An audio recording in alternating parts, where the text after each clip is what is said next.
Hello viewers, আমি আপন mixer ওয়ার্ল্ডের পক্ষ থেকে স্বাগতম জানাচ্ছি। বরাবরের মতো আজকেও একটি গুরুত্বপূর্ণ নিউজ নিয়ে আপনাদের সামনে হাজির হয়েছি। তো চলুন কথা না বাড়িয়ে নিউজটি জেনে নেওয়া যাক। আগামী মাসে বাংলাদেশের বিপক্ষে 2 টেস্টের সিরিজে শ্রীলঙ্কা দলের নেতৃত্ব দেবেন অভিজ্ঞ স্পিনার রঙ্গনা হেরাত, জানিয়েছে শ্রীলঙ্কা ক্রিকেট। এরই মধ্যে ঘোষণা করা হয়েছে টেস্টে সিরিজের জন্য 15 সদস্যের দল।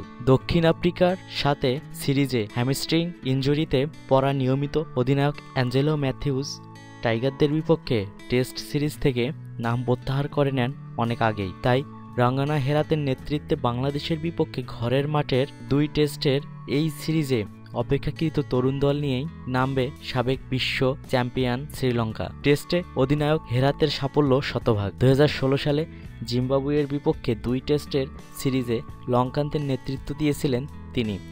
জিম্বাবুয়েকে তাদের মাঠেই 2-0-তে হোয়াইট ওয়াশ করেছিল শ্রীলঙ্কা। সেই সিরিজেও অসুস্থ ছিলেন ম্যাথিউস, তখন তার বদলে অধিনায়কত্ব করেছিলেন দলের সবচেয়ে সিনিয়র ক্রিকেটার রঙ্গনা হেরাত। এবার বাংলাদেশের বিপক্ষে টেস্ট সিরিজে অধিনায়কত্ব করবেন।